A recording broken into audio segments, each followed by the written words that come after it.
আসসালামু আলাইকুম সুপ্রিয় শিক্ষার্থী সুধীবৃন্দ, আপনাকে অল গ্রামার ইউনিভার্সিটিতে সাদর সম্ভাষণ। আজ অল গ্রামার ইউনিভার্সিটি এর অল অক্সিলারি ভার্বস এই সম্পর্কে আপনারা সবিস্তারে জানবেন এবং এর শ্রেণীবিভাগ জানবেন এবং এর যে বিভিন্ন ভার্বের আইটেম ব্যবহার হয় এবং সেই সাথে আপনারা অক্সিলারি ভার্ব তৈরি করার একটা সুন্দর কারখানা বুঝবেন, আপনারা নিজেরাই তৈরি করবেন এবং এই ফরম্যাটগুলো কিভাবে তৈরি করবেন এবং সব বিস্তারে আপনারা জানবেন এবং summary of cognate auxiliary verb তৈরি করার একটা মেথড এখানে আপনারা জানতে পারবেন এবং অন্যভাবে যে প্রকারভেদ আছে সে সম্পর্কে প্রথম পার্টে আপনারা সবিস্তারে দেখুন। তাহলে সুপ্রিয় শিক্ষার্থী বন্ধুরা, আপনাদেরকে আবার অল গ্রামার ইউনিভার্সিটি এর নিয়মিত গ্রামার শিক্ষার আয়োজনে আমি শুরু করছি। প্রথম দেখুন অল অক্সিলারি ভার্ব, এইটা মনে রাখারটা এবং এর প্রোনাউন্সিয়েশন দেখুন, ভেঙে ভেঙে উচ্চারণ করুন।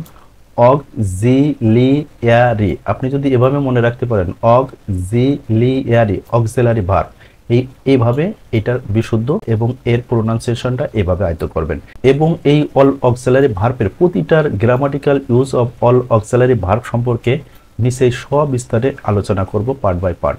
প্রথম আমরা অল অক্সিলারি ভার্ব এর ক্লাসিফিকেশন নিয়ে আলোচনা করব। দেখুন, এই অল অক্সিলারি ভার্বকে মূলত এখানে এই চারটা ভাগে বিভক্ত হবে, কিন্তু গ্রামার আইটেমে মূলত এই 1 এবং 2টা বিভক্ত আছে, আর বাকিগুলো আপনারা উচ্চতর লেভেলের জন্য এখানে এই অল অক্সিলারি ভার্বের ক্লাসিফিকেশনটা দেখবেন। তাহলে শুরু করছি। প্রথম হচ্ছে জেনারেল অক্সিলারি ভার্ব, টোটাল আছে কয়টি? 11টি। এবং এই 11টি মনে রাখার একটা থিওরি দেখুন, এই জেনারেলের ই আছে কয়টি? একটি মানে 1, আরেকটি ই আছে, তাহলে কয়টি ই আছে? 2টি, তার মানে 1 1 11টি। আপনারা এই জেনারেল অক্সিলারি ভার্ব আছে কয়টি? 11টি। আবার এই 11টাকে আবার 3টা ভাগে ভাগ করা হয়, সেই 3টা হচ্ছে টু বি ভার্ব। এই টু বি ভার্ব দ্বারা এই 5টাকে বোঝায়, am, is, are, was, were, এই 5টি। এবং টু হ্যাভ অর্থাৎ হ্যাভ দ্বারা গঠিত ভার্ব হচ্ছে 3টা, হ্যাভ, হ্যাজ, হ্যাড, এই 3টি। এবং টু ডু ভার্ব বলতে এই ডু দ্বারা গঠিত ডু, ডাজ, ডিড, এই টোটাল 3 3 6 আর হলো 5, এই 11টা হলো জেনারেল অক্সিলারি ভার্ব। এইবার আমরা দ্বিতীয়টা দেখব মডাল অক্সিলারি ভার্ব। এখানে মডাল অক্সিলারি ভার্ব আছে কয়টি? 13টি। এটার বিভিন্ন বিভাগ দেখা যায়। একটা হচ্ছে শ্যাল, শুড, এটা হলো এই ফর্মগুলো হলো V1 আর এই ফর্ম হলো V2। Shall, should, will, would, may, might, can, could. আর এইগুলোর V2 হয় না, এই জন্য মাস্ট, ইউজ টু এবং অট টু। এবং দেখুন এই দুইটা মডাল অক্সিলারি ভার্ব এই সাইডে নামকরণ করা হয়। যেমন দেখুন এখানে এই দুইটাকে বলা হয় মডাল অক্সিলারি ভার্ব, একটি নাম, আরটা হচ্ছে প্রিন্সিপাল ভার্ব, আরটা হচ্ছে মেইন ভার্ব, আরটা হচ্ছে সেমি মডাল ভার্ব।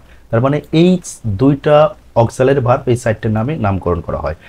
আর তৃতীয় নাম্বারে বিভাগে দেখানো হয়েছে, এখানে দেখুন খুব মজা করে, অর্থাৎ কগনেট অক্সিলারি ভার্ব। এই কগনেট শব্দ অর্থ হলো সমধাতুস, মানে একই শব্দ আবার নতুন করে শব্দ তৈরি হবে। দেখুন এই হ্যাভ শব্দটি আমরা এই যে টু হ্যাভ ভার্বের ভিতর হ্যাভ আছে, তার মানে এই হ্যাভটা আছে, আবার এই হ্যাভের সাথে টু যুক্ত করে আরেকটি ভার্ব তৈরি হলো, অর্থাৎ হ্যাভ টু হলো।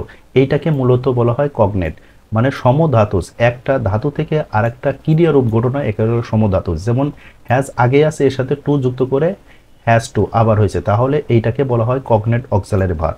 এইরকম আপনি সবগুলো ব্যবহার করতে পারবেন। এইভাবে আপনি সবগুলো এই কগনেট অক্সিলারি ভার্ব আপনার নিজের মতো নিজে তৈরি করতে পারবেন। আর এখানে দেখুন ইজ গোয়িং টু, আগে তো ইজ আছে, এর সাথে গো, এর সাথে আইএনজি যুক্ত করে টু যুক্ত করে এটা নতুন করে একটা কগনেট অক্সিলারি ভার্ব তৈরি করা হলো। তাহলে এই ইজ গোয়িং টু এটা হলো অক্সিলারি ভার্ব।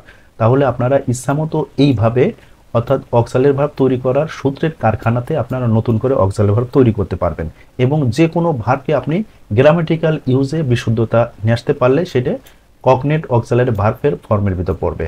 আর একটা এখানে প্রকারভেদের ভিতর দেখানো হয়েছে, দেখুন এইটা অতিরিক্ত, অর্থাৎ assistant auxiliary verb. Assistant auxiliary verb আছে কয়টি? একটি। এই নটটা হলো অ্যাসিস্ট্যান্ট অক্সিলারি ভার্ব। তার মানে এই নটের সম্পর্কে সব বিস্তারে আপনারা এই গ্রামাটিক্যাল আইটেমে সুন্দরভাবে জানবেন এবং এটা কিভাবে ব্যবহার হয় সেই সম্পর্কে আপনারা সবিস্তারে জানবেন। এবং এই নট দ্বারাই শুধু সেন্টেন্স গঠন হয় সে সম্পর্কে সবিস্তারে জানবেন এবং এটাকে কেন অ্যাসিস্ট্যান্ট অক্সিলারি ভার্ব বলা হলো সেইটা আপনারা এর পরের পার্টগুলোতে দেখতে পারবেন। তাহলে সুপ্রিয় শিক্ষার্থী বন্ধুরা, এবং এখানে দেখুন summary of cognate auxiliary verb, তার মানে আপনি নিজের মতো নিজে কগনেট ভার্ব তৈরি করবেন। দেখুন এখানে এই হ্যাড কথাটা আগে আছে, এর সাথে বেটার যুক্ত করে হ্যাড বেটার, এটাও একটা অক্সিলারি ভার্ব তৈরি হলো। উড আগে আছে, এর সাথে রেদার যুক্ত করে উড রেদার, এটাও একটা অক্সিলারি ভার্ব। উড সুনার, অত উড আগে কথা আছে, সোনার যুক্ত করো, এটা একটা অক্সিলারি ভার্ব তৈরি করা হলো। এইগুলোকে মূলত বলা হবে কগনেট অক্সিলারি ভার্ব। তাহলে দেখুন এখানে কগনেট অক্সিলারি ভার্ব এভাবে তৈরি করা হয়েছে।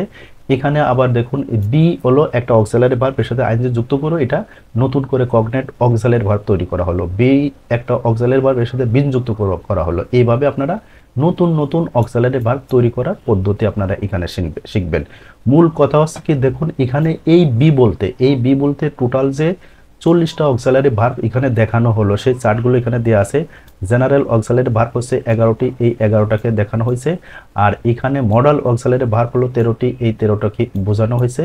এবং এখানে দেখুন অ্যাসিস্ট্যান্ট অক্সিলারি ভার্ব, এই অ্যাসিস্ট্যান্ট অক্সিলারি ভার্ব হিসেবে নটে দেখানো হয়েছে। আর কগনেট অক্সিলারি ভার্ব এখানে মূলত এই চারটাকে দেখানো হয়েছে, কিন্তু আপনি ইচ্ছামতো অনেক কগনেট অক্সিলারি ভার্ব তৈরি করতে পারবেন যদি আপনি উচ্চতার গ্রামাটিক্যাল শেখেন এবং উচ্চতার বৃদ্ধির জন্য আপনি এটি নিজের মতো করতে পারবেন। এখানে ইবিতে দেখানো হয়েছে অক্সিলারি কয়টি, 4টি। তার মানে যে এখানে এই ইবিতে নতুন করে যে আপনি নতুন করে এই ভার্বগুলো আছে তার থেকে আবার যুক্ত করে নতুন করে তৈরি করছেন, এই 4টি এখানে দেখানো হয়েছে। আর এরপরে দেখানো হয়েছে দেখুন এফসিতে দেখানো হয়েছে 3টি। তার মানে এই যে এখানে এফসিতে দেখানো হয়েছে অক্সিলারি ভার্ব কয়টা, 3টি। তার মানে এগুলো আগেই আছে, এর সাথে আইএনজি যুক্ত করে আপনি নতুন করে অক্সিলারি ভার্ব তৈরি করে কগনেট অক্সিলারি ভার্বের নতুন থিওরির ভিতর নিয়ে আসলেন। এইটাই হলো মূলত বি বলতে টোটালি 40টাকেও বোঝানো যায়, আবার বি ভার্ব বলতে টোটালি 40টাকে বোঝায়। তার মানে আপনাকে এই বি বা বি ভার্ব বলতে টোটাল 40টা অক্সিলারি ভার্ব যদি মনে রাখেন, তাহলে আপনি গ্রামার শেখার ক্ষেত্রে এবং রাইট ফর্ম অফ ভার্ব শেখার ক্ষেত্রে আপনি সর্বোচ্চ জ্ঞান এবং সেরা জ্ঞান অর্জন করবেন। এবং এইগুলোর প্রত্যেকটার গ্রামাটিক্যাল ব্যবহার আছে, সেই ব্যবহারগুলো আমি এখানে আপনাদের হাতে কলমে এই ইউটিউব চ্যানেল এবং আমাদের এই ফেসবুক পেজ থেকে আপনারা সুন্দরভাবে দেখবেন এই গ্রামার আইটেমগুলো কিভাবে ব্যবহার হয়। তার মানে এগুলো আপনারা দুর্দান্ত কিছু শিখতে যাচ্ছেন, শুধু অক্সিলারি ভার্ব নিয়ে কল্পনা করছেন আপনি এক অনন্য জ্ঞান আহরণ করতে যাচ্ছেন। এবং ওই প্রত্যেকটার grammatical use of all auxiliary verb এটি কিভাবে হলো, এরপরে আপনাকে বাংলা ইংরেজি সমন্বয় করে আপনাকে সুন্দরভাবে সবকিছু হাতে কলমে আমাদের এই চ্যানেলের মাধ্যমে এবং এই ফেসবুক পেজের মাধ্যমে আপনাদেরকে সুন্দরভাবে গ্রামাটিক্যাল আইটেম শেখাবো। তাছাড়া আপনারা আমাদের এই নিয়মিত পাঠগুলো দেখুন, তাহলে গ্রামার শেখার ক্ষেত্রে আপনি এক অনন্য জ্ঞান আহরণ করবেন ইনশাআল্লাহ। সেই সাথে আবার আমরা মূল কথায় আসি, দেখুন আপনি অন্যভাবেও এইগুলোর ক্লাসিফিকেশন করতে পারবেন। বি ভার্ব বলতে এইগুলোকে বোঝায়, হ্যাভ ভার্ব বলতে এইগুলোকে বোঝায়, ডু ভার্ব বলতে এইগুলোকে বোঝায়, সেমি মডাল ভার্ব বলতে এইগুলোকে বোঝায়, মডাল ভার্ব বলতে এইগুলোকে বোঝায়। তার মানে এর যে ক্লাসিফিকেশনগুলো আপনাদের দেখানো হলো এইগুলো মনে রাখবেন। আপনারা যদি টোটাল এই সব মিলে 40টা অক্সিলারি ভার্ব মনে রাখতে পারেন, তাহলে রাইট ফর্মের ভার্ব আর অন্য অংশে আপনারা অনন্য জ্ঞান আহরণ করার সক্ষমতা অর্জন করবেন। তাই সুপ্রিয় শিক্ষার্থী বন্ধুরা, এই পাঠটি শেষ করছি, আপনারা দ্বিতীয় পাঠ দেখুন সেই প্রত্যাশা রাখি। সকলে সুস্থ ভালো থাকুন, আল্লাহ হাফেজ।